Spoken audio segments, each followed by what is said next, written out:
sabi niya, commander daw. As I walked in, one of them said, I'm on commander siya. He's our commander, which I never did before, but it's funny.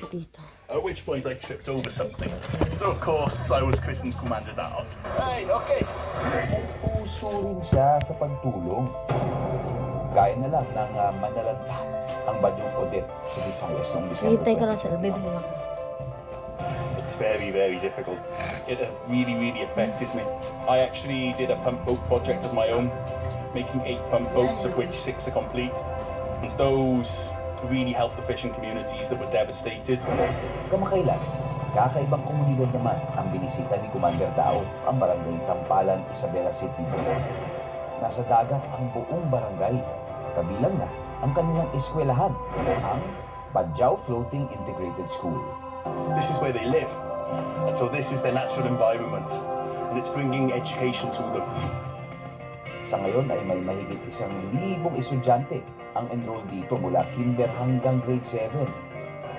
Naging instrumento si Commander Dao upang makilala ang mga mag-aaral na Badjao dito sa Mindanao. This is the coolest school in the Philippines. It's very unique. What I can do is bring awareness. Bring awareness that people exist. Marami pa raw siyang gustong marating na lugar sa Pilipinas. Ang aking lala sa gabing madilim, ikaw ang awa. Pasok! Madam Lotus, nandito na po yung pinatawag nyo. Ay, okay.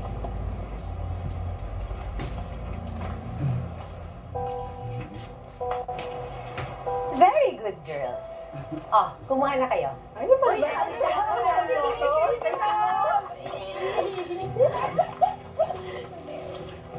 ba?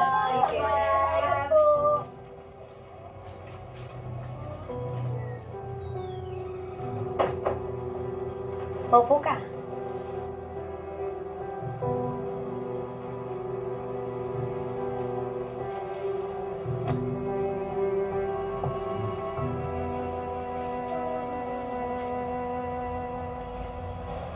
Upo ka ba o hindi?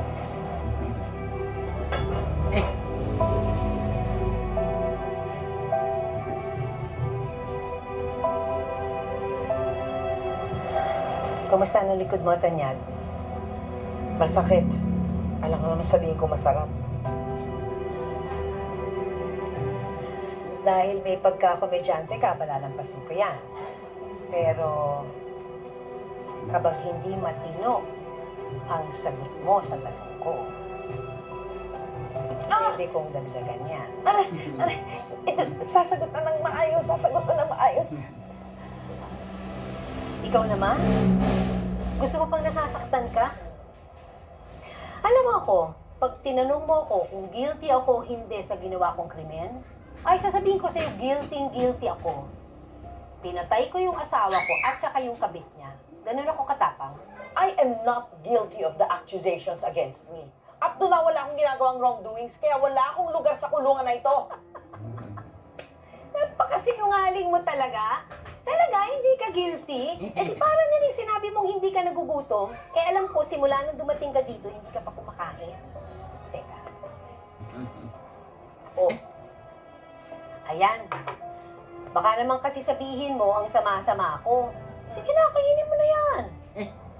No thanks, I do not indulge in canned goods. Grabe ka naman, shala-shala mo.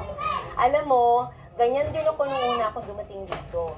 Ano, naisip ko, paano ko Ligo muna tayo, ligo. lalaban kung gusto mo? Paano ko magsusurvive? Eh di ako naman yung paglalamayan, di ba? Sige na, kumain ka na. Ayaw mo. Pwede, sige. Hindi, sige na, sige na. Sige mo to. Bibigyan ko sa kainin mo na nga yan. Isa kayo, Mentos. Alam mo naman, chef, kasi nag-uploaders ako. Pero ha, I have one rule. Kapag binusan mo na yan, kailangan mo na. Kasi ayoko na kasama. Okay? Ay, maliligo nga ta. Ayo.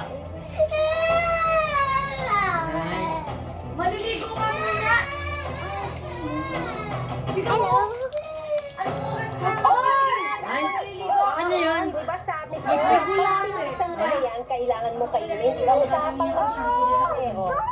Sige na, kainin mo na yan. May pinakain. Madam Locos, hindi na ako magpapaligay-ligay pa. May problema tayo. Si Moira. What do you want me to do? What is this? Can't you read? It's a suspension memo. Suspension memo? Bakit? Kailangan sabihin mo sa akin ang lahat. Hindi ka pwedeng magtago ng kahit ano. I have to know everything, Carlos. Alam ko kung paano kita tutulungan. Hindi ka na makakalabas dito, girl. Non-available ang kaso mo. I have the best lawyers in the universe! At patay kita. May magagawa tayo siya. Di ba wala?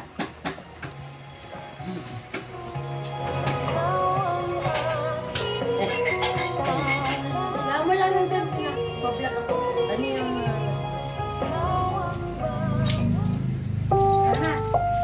Ang susunod na programa ay rated PG. What minutes Ang is that hugay at video? gabay ng magulang ay kailangan sa mga batang manonood.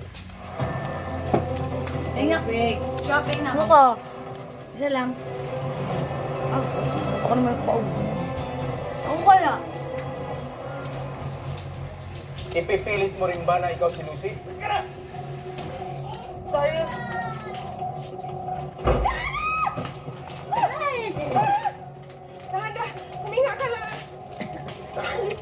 Kasi nanonood po kami ng Stolen Life.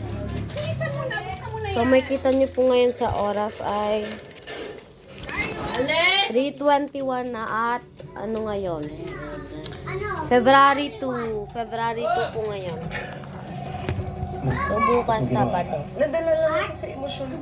Okay, bye guys. Subscribe lang po kayo at mag-comment kayo kung gusto niyo pa ng vlog namin. Goodbye guys. Thank you for watching.